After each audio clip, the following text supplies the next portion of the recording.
एक तरफ जहां झारखंड में हुए राज्यसभा चुनाव में कांग्रेस को जोर का झटका लगा है, तो वहीं दूसरी तरफ कर्नाटक में हुए विधान परिषद के चुनाव में पार्टी को मिली जीत ने राहत जरूर दी है। कर्नाटक विधान परिषद की 7 सीटों के लिए चुनाव हुए हैं, जिसमें सत्तारूढ़ कांग्रेस ने शानदार प्रदर्शन करते हुए 5 सीटों पर जीत दर्ज की। गुरुवार को मतगणना पूरी होने के बाद घोषित परिणामों में कांग्रेस स्पष्ट रूप से सबसे बड़ी विजेता बनकर उभरी। वहीं भारतीय जनता पार्टी ने 2 सीटों पर जीत हासिल की, जबकि जनता दल सेक्युलर अपनी सीट बचाने में नाकाम रही और उसके उम्मीदवार को हार का सामना करना पड़ा। हालांकि जिस तरह झारखंड में कांग्रेस को झटका लगा है और क्रॉस वोटिंग की बात कही जा रही है, ठीक उसी तरह कर्नाटक में भाजपा को जोर का झटका लगा है। कर्नाटक में भाजपा को उसकी ही पार्टी के विधायकों ने धोखा दे दिया है, या ये कह सकते हैं कि झारखंड का बदला डीके शिव कुमार ने कर्नाटक में भाजपा से ले लिया। बता दें कि डीके शिव कुमार के सीएम बनने के बाद ये पहली चुनावी लड़ाई थी जिसमें सत्तारूढ़ कांग्रेस ने गुरुवार को विधान परिषद की 7 सीटों में से 5 पर जीत हासिल की, जबकि विपक्षी बीजेपी ने 2 सीटें जीती। आधिकारिक सूत्रों ने ये जानकारी दी। सूत्रों के मुताबिक बीजेपी और जेडीएस दोनों ही दलों के विधायकों की ओर से क्रॉस वोटिंग की गई, क्योंकि कांग्रेस उम्मीदवारों को उम्मीद से ज्यादा वोट मिले हैं। बता दें कि कांग्रेस के जिन उम्मीदवारों ने जीत दर्ज की उनमें बीके हरिप्रसाद, थिप्पन्नापा कामा कानूर, पीवी मोहन, शिवन्ना बीएस और विनय कार्तिक प्रकाश शामिल हैं। दूसरी ओर बीजेपी के लिंगराज पाटिल और रघु आर विजयी रहे। जेडीएस के उम्मीदवार गोविंद राजू 7वीं और सबसे अहम मानी जा रही सीट के मुकाबले में पिछड़ गए, जिससे पार्टी को बड़ा राजनीतिक झटका लगा है। इन नतीजों के बाद 75 सदस्यीय कर्नाटक विधान परिषद में कांग्रेस की ताकत और बढ़ गई है। अब परिषद में कांग्रेस के सदस्यों की संख्या बढ़कर 39 हो गई है। बीजेपी के पास 29 सदस्य हैं, जबकि जेडीएस की संख्या 7 से घटकर 6 रह गई है। सदन में एक निर्दलीय सदस्य भी मौजूद है। चुनाव परिणामों को कांग्रेस के लिए राजनीतिक बढ़त के रूप में देखा जा रहा है, क्योंकि पार्टी ने न केवल अपनी मौजूदा सीटें बरकरार रखी, बल्कि अतिरिक्त समर्थन जुटाकर 5वीं सीट भी जीत ले।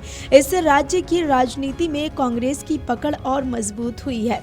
इस चुनाव में सबसे बड़ा नुकसान जेडीएस को हुआ। पार्टी अपने सहयोगी बीजेपी के समर्थन के साथ एक सीट जीतने की उम्मीद कर रही थी। जेडीएस नेतृत्व को भरोसा था कि कुछ निर्दलीय विधायक, छोटे दलों के सदस्य और संभवतः अन्य दलों के विधायक भी उसके उम्मीदवार गोविंद राजू के पक्ष में मतदान कर सकते हैं। पार्टी ने यह भी उम्मीद जताई थी कि कुछ विधायक अंतरात्मा की आवाज के आधार पर वोट करेंगे, लेकिन अंतिम नतीजे उसके पक्ष में नहीं गए।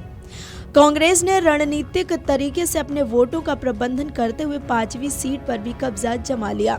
224 सदस्यीय कर्नाटक विधानसभा में कांग्रेस के पास 134 विधायक हैं, बीजेपी के पास 62 विधायक हैं, जबकि जेडीएस के खाते में 18 विधायक हैं। इसके अलावा कल्याण राज्य प्रगति पक्ष और सर्वोदय कर्नाटक पक्ष का एक विधायक विधानसभा में मौजूद है।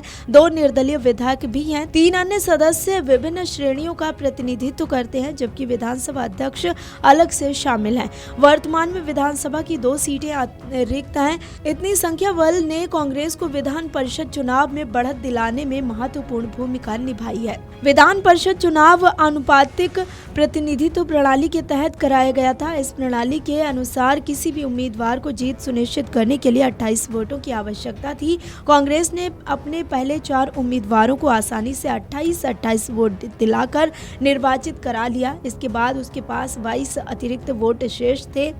5वीं सीट जीतने के लिए पार्टी को 6 और वोटों की जरूरत थी। कांग्रेस ने निर्दलीय विधायकों और अन्य स्रोतों से समर्थन जुटाकर आवश्यक संख्या पूरी की और अपने 5वें उम्मीदवार को भी विजयी बनाने में सफलता हासिल की। यही चुनाव का सबसे महत्वपूर्ण मोड़ साबित हुआ। बीजेपी और जेडीएस गठबंधन को उम्मीद थी कि उनके संयुक्त वोटों के आधार पर गोविंद राजू को परिषद भेजा जा सकेगा। इसके लिए उन्हें निर्दलीय विधायकों, छोटे दलों और अन्य गैर संबद्ध सदस्यों के समर्थन की आवश्यकता थी। गठबंधन की रणनीति इस बात पर भी निर्भर थी कि कोई विधायक क्रॉस वोटिंग न करे और मतदान के दौरान अनुपस्थित न रहे। हालांकि सभी समीकरण उनके पक्ष में नहीं बैठे और अंततः गोविंद राजू आवश्यक मतों का आंकड़ा नहीं छू सके। दूसरी ओर कांग्रेस ने अपने संगठनात्मक प्रबंधन और राजनीतिक रणनीति के दम पर 5वीं सीट भी अपने नाम कर ली।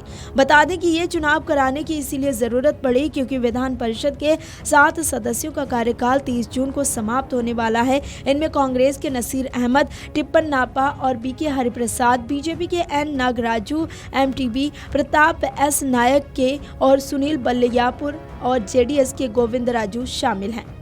वीडियो डेस्क अमरउजाला.com। अगर आप ये वीडियो YouTube पर देख रहे हैं तो हमारे चैनल को सब्सक्राइब कर बेल आइकन दबाएं और Facebook पर देख रहे हैं तो हमारे पेज को लाइक करें।